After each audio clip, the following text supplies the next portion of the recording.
So I think some people born with something inside, and my stuff is about like being in the nature. I think that's more than doing farming. It's being in contact with the nature. It's like someone is calling you. It's where I feel comfortable, where I feel happy, and where I feel free. It's here.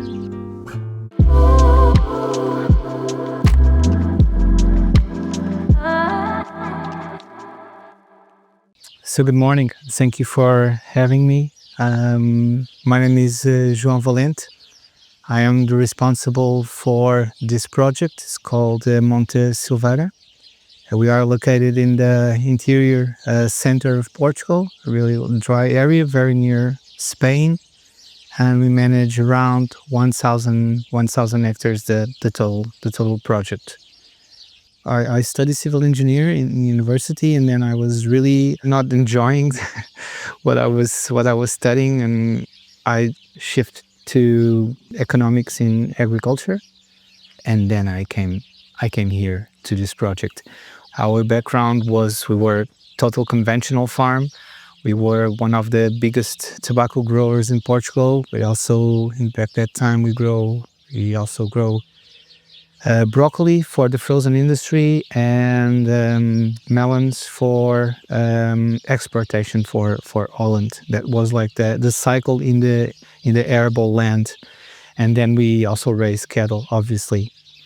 Back then in 99, 2000, I was already going to some shows about organic farming and some stuff, listen to some people out of the blocks for that time, and the things that I was listening to, that they make sense from the point of view of a person that really likes and enjoy to be in nature. So I started to ask myself if it was possible to do farming in a profitability point of view without not being so aggressive to nature, not imposing everything. That I always say this when I make some talks and some shows. It's the thing about us humans. It's like I want to do this. I want to grow wheat. I want to grow corn. I want to grow a vineyard.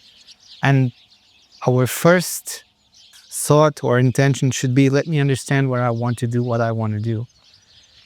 And it was a get-togethering of several opportunities because tobacco crop was about to get without subsidies, so there was kind of a financial pillow to help people that wanted to disengage from tobacco.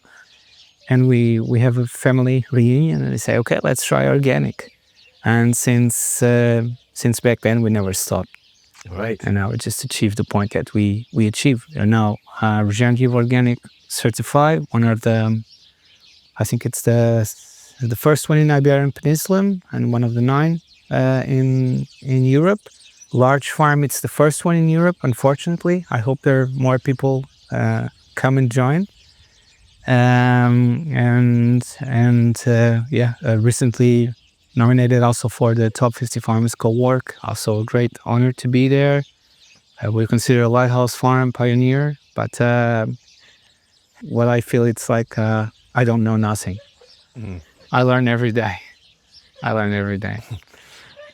Okay, that's incredible. I can't wait to dig deeper into everything you're doing here to try to really understand it in as much depth as possible. Okay. And but before we do that, maybe you could give me a summary, an overview of the operation, what you farm here, how the system works. Okay, so we manage around 1,000 hectares, considering all the plots that we have. This one where we are having this interview, it's the biggest. It's around 700 hectares. Mainly, we have 500 hectares of Montado. It's an agroforestry system. I think it's the oldest one, at least in Iberian Peninsula. It's composed by mainly two species of quercus, called Quercus rotundifolia and Quercus sober. That ecosystem, unfortunately, we are losing more than 5,000 to 7,000 hectares per year and we are losing that because we don't longer manage it how it was supposed to be managed. It was created by shepherds, and it was grazed every year, respecting the time of the year that we were, if we were in spring or if we were in summer or winter. So we had an impact, and it has a resting period. And then the other part, we do permanent crops like olives, traditional olive trees, almonds, quince, and strawberry trees. And on the annual crops, we grow wheat, oats, rye, chickpeas, pinto beans, fava beans, and yeah, there's a lot Amazing, of stuff. yeah. So there's a lots to talk about. Yeah. So let's go. Let's check it out. Right? Okay. Okay.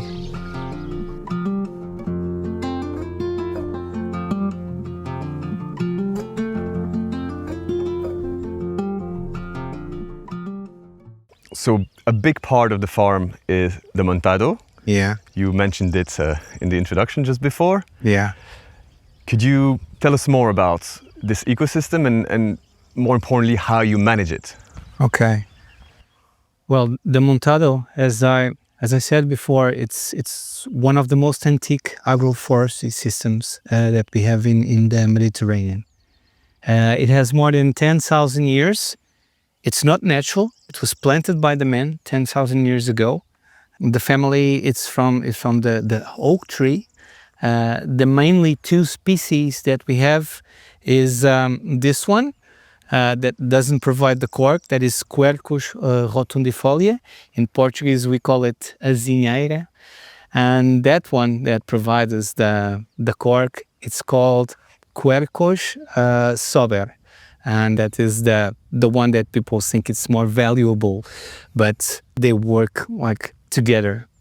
Well, this system for me, it's an inspiration for reminding us how man was connected to nature and took advantage of so many simple things. Because these trees, before they were trees, they were bushes, and men learned to prune it and to arrange it and to transform it into a tree, to provide shadow, to provide grass, and obviously to provide food for them and for the animals. Because the fruit many years ago was of a great importance to make flour, to make bread, to eat, to transform, and also for feeding the animals. So because many years ago, obviously 10,000 years ago, being a shepherd and walking with the animals was a resource very valuable. It gives us the meat, the milk, the wool and the skin to dress us up. And so in the Mediterranean, these systems that combine forestry with agriculture, if you want to call it, by using with the animals, they were of a very big importance. Here we try to mimicate obviously nature with the impact grazing, with the holistic approach. We work with the 4 species of animals in the Montado. We work with the goats, that you will be able to see the work that Rodrigo is doing, with sheep, with the black Portuguese pig, and with cows. Normally, the order that we set up to manage the Montado is when the fruit starts to fall in early September, and then it goes until October, November, December.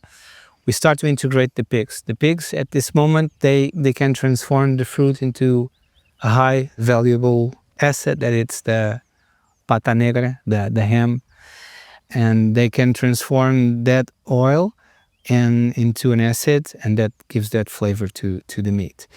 After the pigs passed, and because the pigs cannot eat all the grass, we start working with the sheep together with the cows, okay?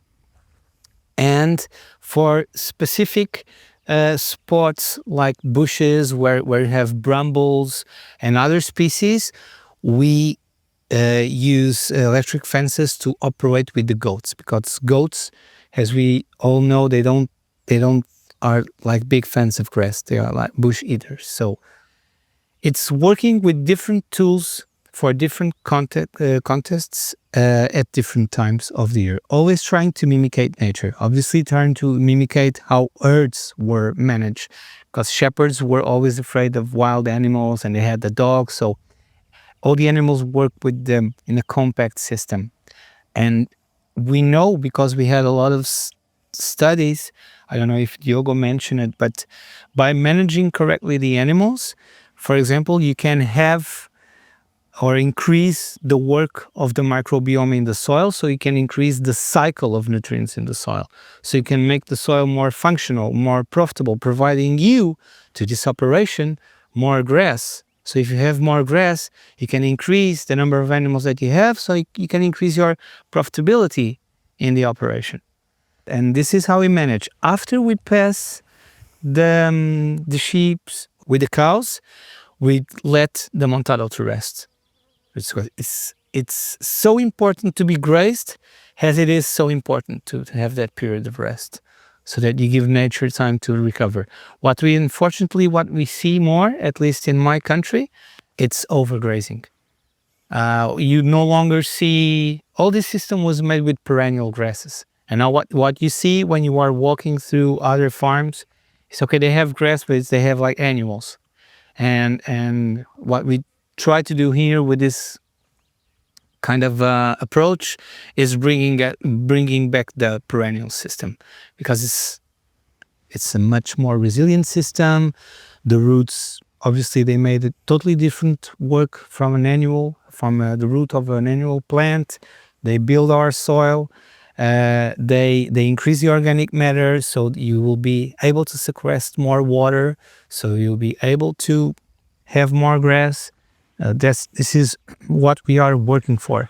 Could you sort of describe a little bit how you manage to keep the animals in close herds, in small herds, how you rotate them, and how does that contribute to increasing the perennial plants on the system? Okay.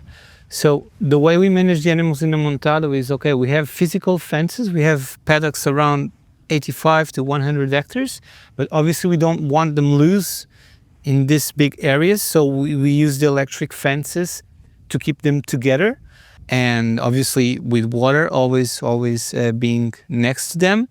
And we try to mimicate the impact grazing system.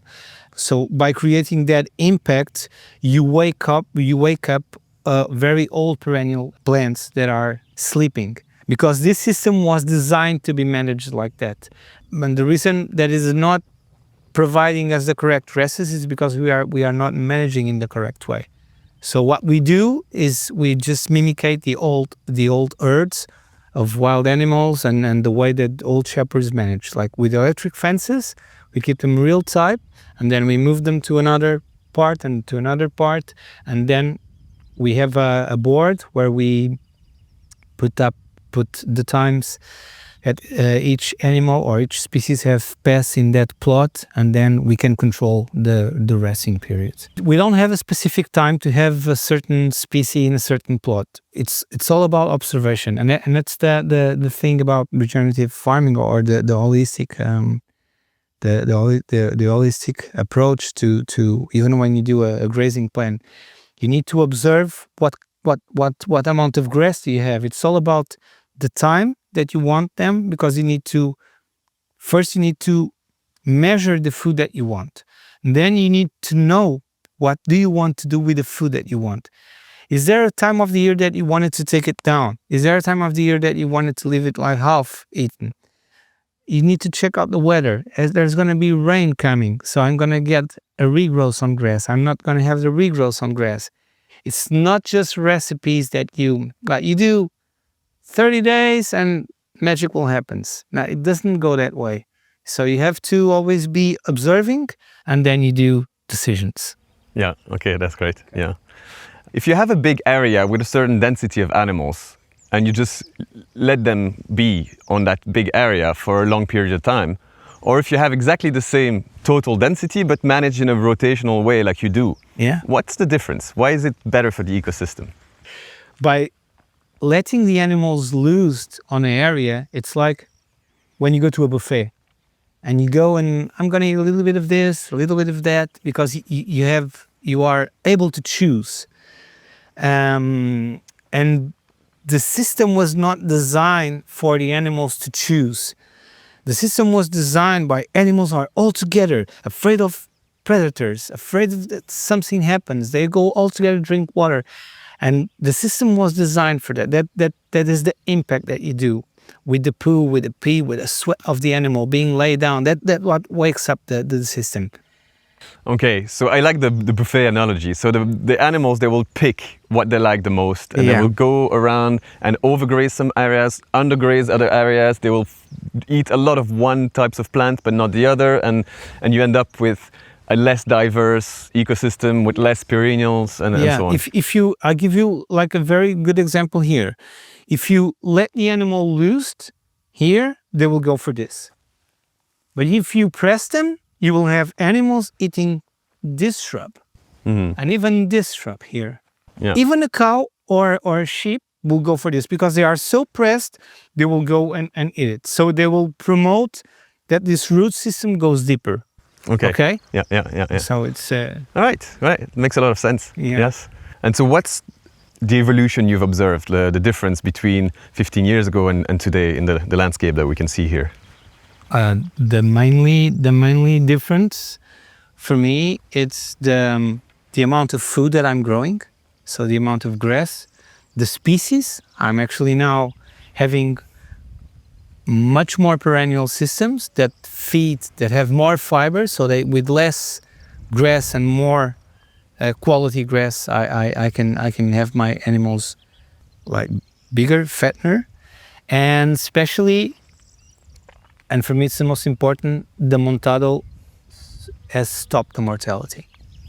So the way of grazing it by just letting the animals free, that's how we lose a lot of Montado. We don't manage it right. This system was designed to be managed this way. And by having, for example, we are Cork producers, and contrary to many farms, we don't decrease our Cork production. Okay. It stays stable, but it doesn't go down. Okay. And we have dead trees. So that's a sign that new trees are coming and new trees are providing you cork and fruit. Like this one here, this small one, it was a bush like this 17 years ago. We just make them like a protection. We prune it, and now like this one. So this is, for example, this is one thing that we do is promote the natural regeneration. Mm-hmm. For me, these are the best trees that this system can give me. But at the same time, we also do plantation of new trees. So we try to combine the two things because we have lost a lot of time. So we're trying to get it back. That's amazing. So the ecosystem is reviving. You get more trees, so younger trees that you're taking care of, increasing sort of the tree density of the area. And the old trees are healthier and they survive longer thanks to that system. Then you get more grass growth, healthier, more diverse kind of plants and grasses, which is great for the health of your animals as well. So you have a healthier trees, healthier grass, healthier animals. Yes. And as you mentioned, it's also good for the economic side of the yes, system. Exactly. What I want to say, it's like people still look at this like it's too complicated, but if this provides you more money in your pocket, why don't you do it? Yeah. It's just I don't know. So this is a smart economic choice as well as being the best for the ecosystem. Yes, absolutely. Yeah. Absolutely. Right.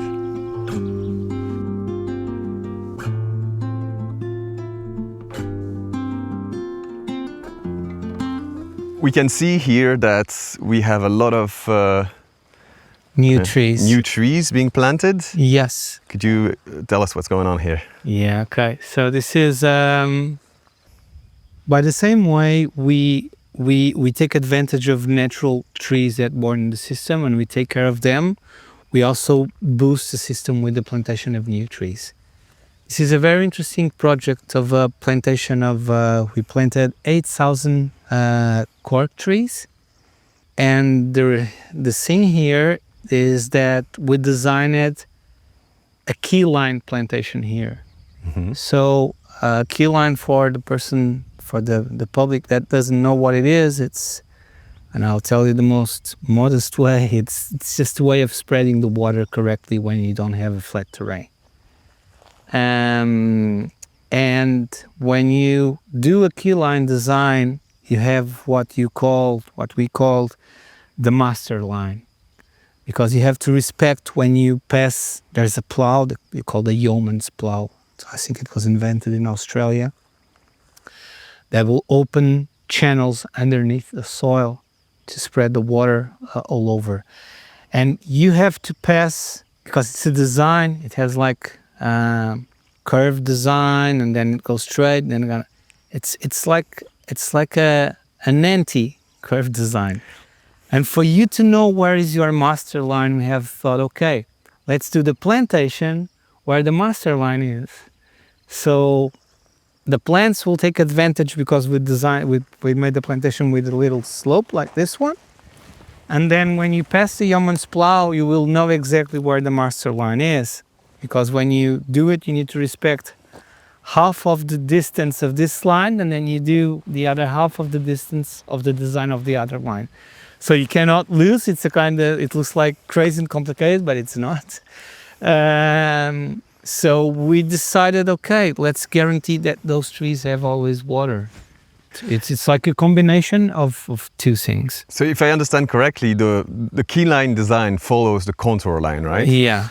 So the idea, like you said, is to make sure that the water is well distributed throughout the landscape. All over the terrain, yeah. And then it doesn't make like water strains and holes, and doesn't degrade, it doesn't take the soil. When you have a lot of rain in a short period of time, you just get good and cool distribution. And you've planted the trees along those lines as well. Is that because this is where you have the most water? Is that where they have the most chance of survival then? Yes, exactly. Okay. Exactly. So you planted 8,000 new trees. Cork trees. Yeah.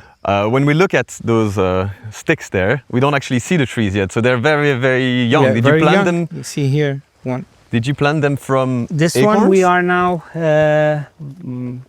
at this time, we are in March, in the end of March. This one was planted in October with the fruit.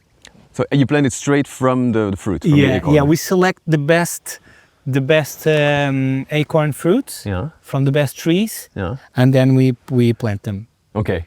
So by so it's material from the farm. That's why we try to work with everything from the farm. We trust a lot in working with the same DNA and not bring DNA from other place. I see. And we know that because we tried to work with fruits from other farms and other trees, and we didn't have the percentage of success by working with our. Okay. So by starting from the acorns from other trees here on the farm, you know that this genetic material is adapted to your farm, to your soil. Exactly. And it has the most chance of thriving here in the ecosystem. Yeah, makes a lot of sense. But from a young little tree like this, to get into a full, let's look at this tree over here. How old is that tree? It has more than 100 years. You can see, we don't have a cork tree here, but you can see almost the years that the tree have by the extraction of cork. But you to take the first extraction, if you do it with not being irrigated, you need around 20 years to make the first extraction. So you mean from the moment the tree started to grow until the first time you take some of the cork from the, then you need at least 20 years before you can do Yes, if you don't, now with the irrigation systems, but it's not, I don't believe it's the same quality. Also the industry is changing, but actually they are pushing, and after 9 years you can take the first one, the really skinny tree. But and it's us forcing the system. Okay, I see. Can we get closer? I'm actually never really seen a real cork. Okay. So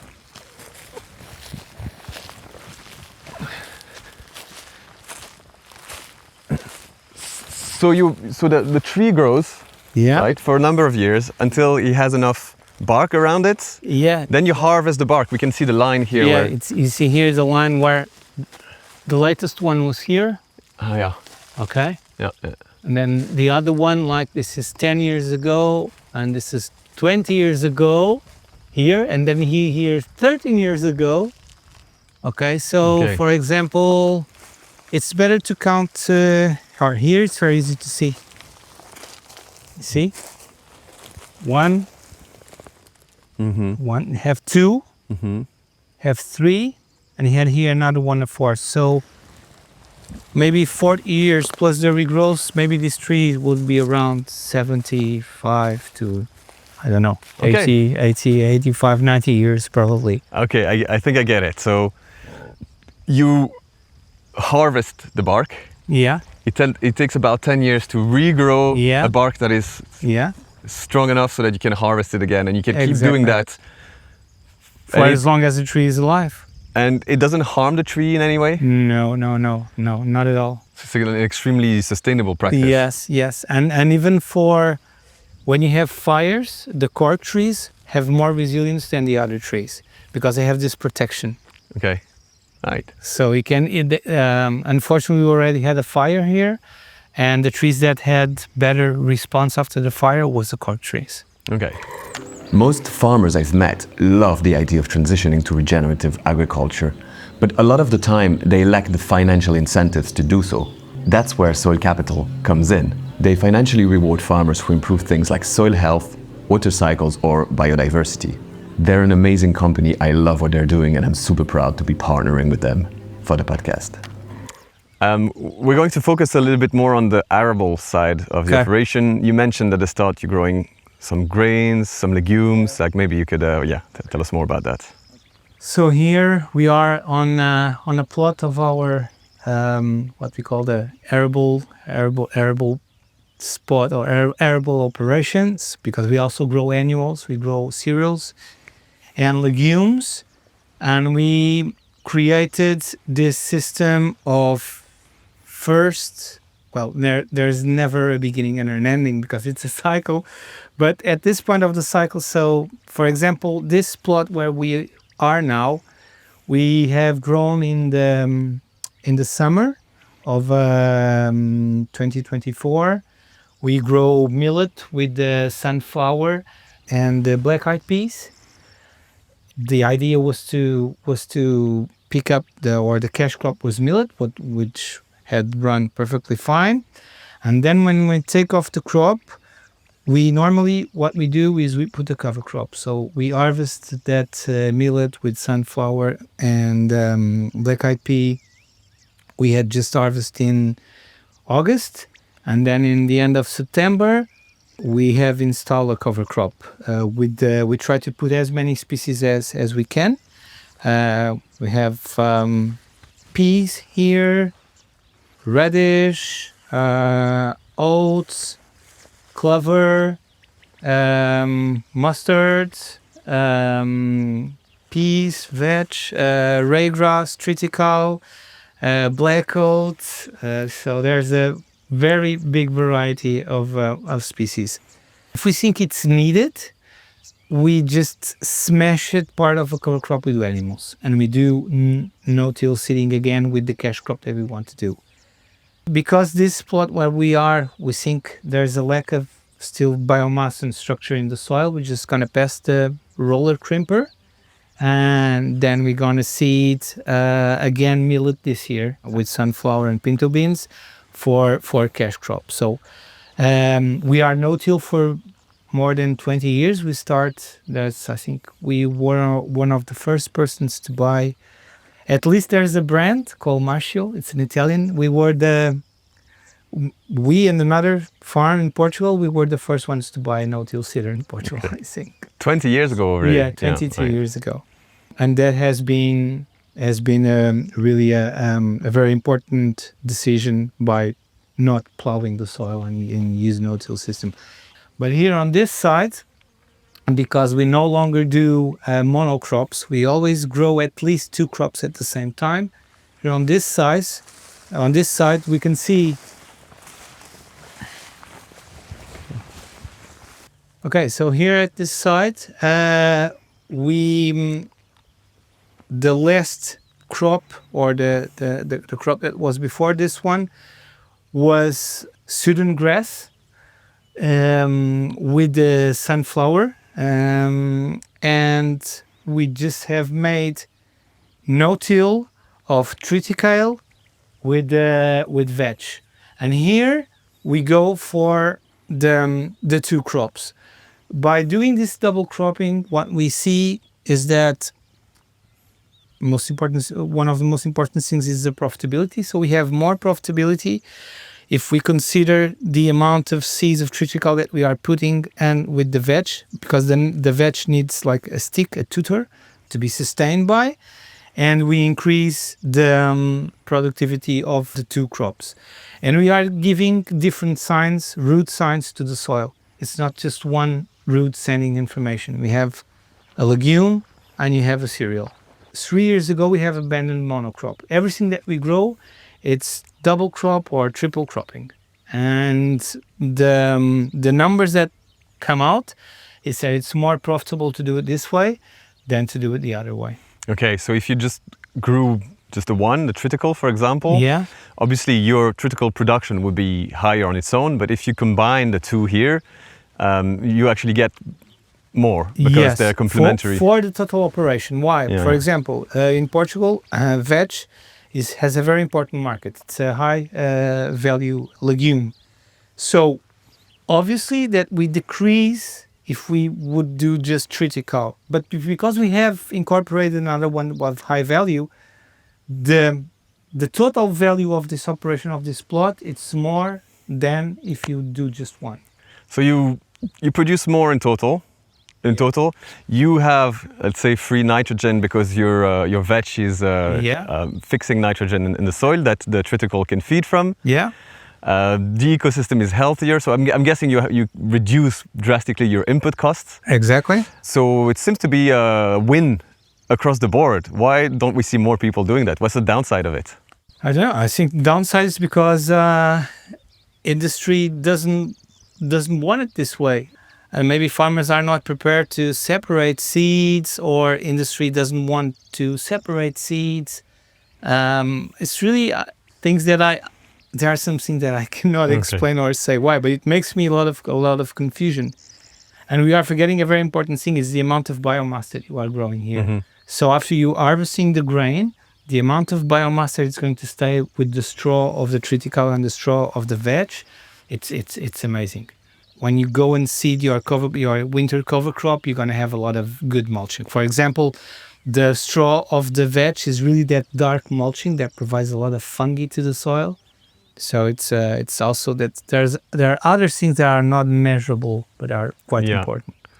So you leave all of the material after you harvested the seeds. You leave it all for the soil. We just take off the grain, and all the material stays here. Okay. You never use it to feed your animals, or do you grow specific crops to feed the animals sometimes? We don't. We just bale what we really need for the season. Mm-hmm. And that's going to be never more than 10% of the residual that we generate. All that residual stays on the plot where we are working. That's very important. Yeah. You mentioned the separation of the seeds. Do you have a machine for that, or do you work with someone else that does that for you? No, we have a machine here in the area. There's no one that will do that for you. But it's not an expensive thing for any normal farmer. We don't have any philanthropic help, so we're just normal farmers. We shouldn't go, but we also go to the bank, but it's not it's a simple thing that any farmer that has some area of cereals and legumes should have and should grow at least at this system. Fantastic. And so we saw the two halves. That's two halves that work with one big pivot. Yeah. So what, you have one half is your cash crop, the other half is the cover crop, and it rotates like that? Yeah. So after this cash crop, it's going to come a cover crop. And then after that cover crop, it's going to be a cash crop. And then you always do this kind of rotation. The only thing that changes is that if we can put the animals, we at least want to do the animals 1 year and a half, that we want them to integrate the plot that we are working. Okay. We don't see our system here without without the entering of the animals. So animals has to run all the farm. Because of that thing that I explained you guys, if we know and we have studied the work of the microbiome of the soil by using the animals, if the animals are improving the work of the microbiome, if the animals are fastening the cycle of nutrients, they are providing that you have more phosphorus, more potassium, more nitrogen, more boron, more zinc. Why don't integrate animals into cropland? Yeah. Yeah. Okay. That's a very important thing for us. And when you're bringing the animals into your cycle, are you planting a specific cover crops that you know is good to be grazed, or it doesn't matter? No, it doesn't matter. You can do it so many ways. You can do just pest them. It's all about the way you want to management. You can do even bale grazing. You can throw some straw with some seeds and just make them run over. You can make like fast movements, big paddocks, fast movements. It depends always on the amount of animals you have, on the personnel you have for moving the fences, and what the objective that you wish for your managing animal operation. Right. How has your soil evolved then in the time that you've been doing these practices? Well, I can tell you that we monitor that we are increasing on the olive trees and on the annual plantations. We started with the 1.2% of organic matter. We are now reach 5% of organic matter. And here we started from the tobacco with 0.75, really low. And we are now in an average of 2.3, 2.4. Wow, that's really impressive. Yeah. For us, it's amazing. Maybe you could tell us a little bit about resilience, because it's such a key factor now in today's changing climate. Yeah. And now having this increase of organic matter, water holding capacity, nutrient cycling, all of these amazing things that you've described, like how does that help your resilience? Yeah, okay. So by working with this residual, by not touching the soil and incorporating the no-till system, what you create is a capacity for your system to store carbon so you can feed the soil. Okay, it's a never-ending process. You need to sequester carbon so you can feed the soil, so that the soil can feed the plant, so the plant could be more strong doing photosynthesis, because this is what these ones were designed to do. They are like big solar panels, and obviously working with the residual, you can also store more water. So even when you do spring, summer crops and you irrigate, you have a soil that is capable to store the water. You're gonna spend less water and do a better irrigation season for your spring, summer crop. Contrary, if you are in the winter and you have a bad winter with lack of rain, the small amount of rain that comes, and if you can store it properly, it just doesn't vanish in the rain, just stays on the soil and can like feed your plants. It's going to give you more profitability to your cereal or legume or whatever operation. So this is creating resilient systems that they can work with the floods and droughts. Mm-hmm. So this is the beautiful thing about working in this system. It's being prepared for everything almost, and you don't stress when oh my God, I don't have rain for 3 and 4 weeks. It's gonna be a disaster. Okay, you don't have rain for 3 or 4 weeks, but maybe because you have such a good prepared soil with the small amount of rain that you are having, it's sufficient for you to obtain the profitability that you want.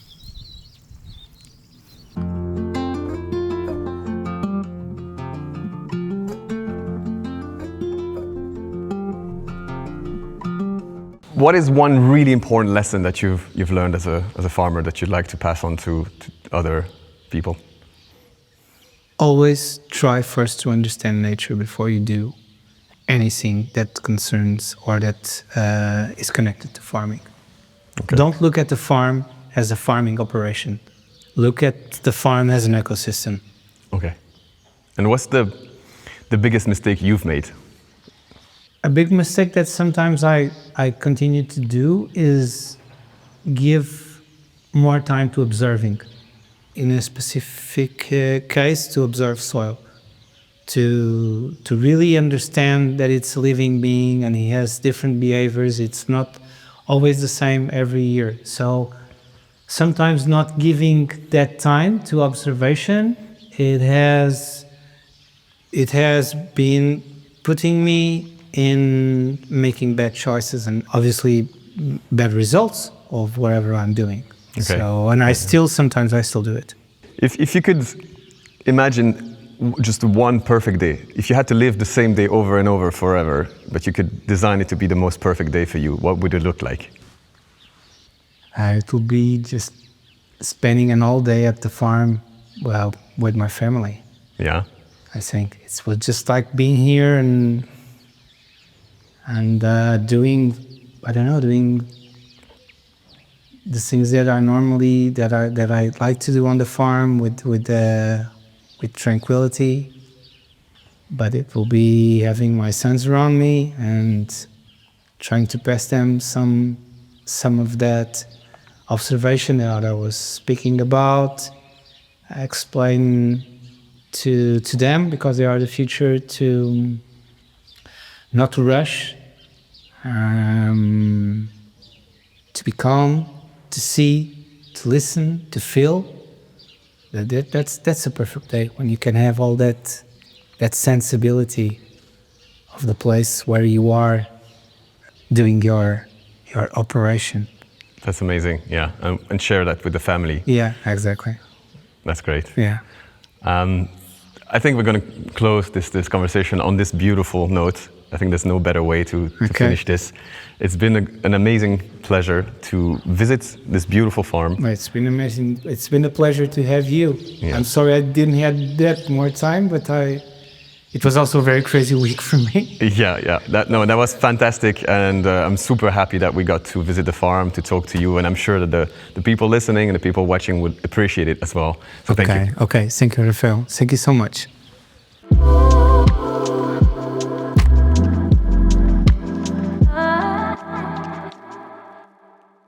There's actually a second part to this episode because we also recorded quite a long conversation with Diogo, who's the R&D manager of Monte Silveira.